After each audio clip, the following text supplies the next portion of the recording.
Okay, so we're going to go through kinetic squatting. It's going to bring a new awareness to both regressive and progressive tissue when we're performing this squat.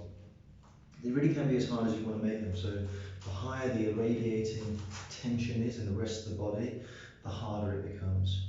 So when we're looking at kinetic squatting or any sort of kinetic stretching, we're working through our sort of mid-range and focusing on regressive tissue pulling us into position and then progressive tissue driving us out.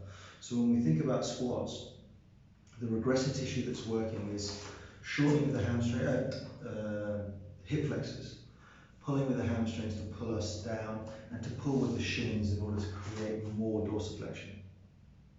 Okay, so you can actually get an idea of what it should feel like or what it feels like to pull, certainly with the hip flexors down into a squat by standing, pulling the leg up and then trying to keep it in as much flexion as you possibly can.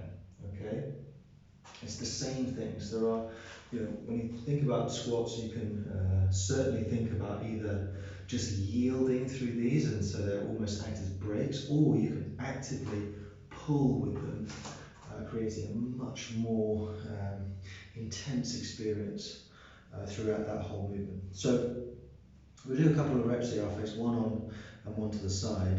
And the way that we're going to look at doing this is to set up in a comfortable position for the amount of dorsiflexion you've got. So if you don't have a huge amount, probably going to be turned out to the side, but just go where you feel comfortable right now. From there, it's going to be hands up in front. We take a big breath. And on the way down, we're thinking about pulling with hip flexors, hamstrings, shins. And then on the way up, we're going to drive out through our glutes, our quads, and our calves. Take a breath, nice and tight through the rest of the body. We start to pull down, shortening with all of this stuff. Shorten with the hamstrings.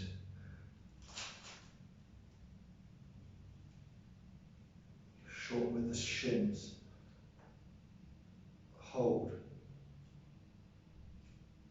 And then start to drive back out.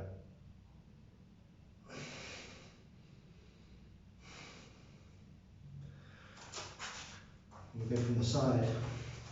It's the same thing. We start to pull with the hip flexors, maintaining good intra-abdominal tension. Pull, pull, pull with the hamstrings. Allow the knees to come forward. Control with the shins.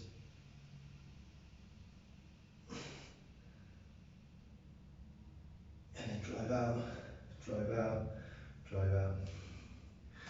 Using tempo both on the way down in that bottom position and on the way up. Okay, you can make that exercise pretty much as hard as you want to do it. All right, enjoy.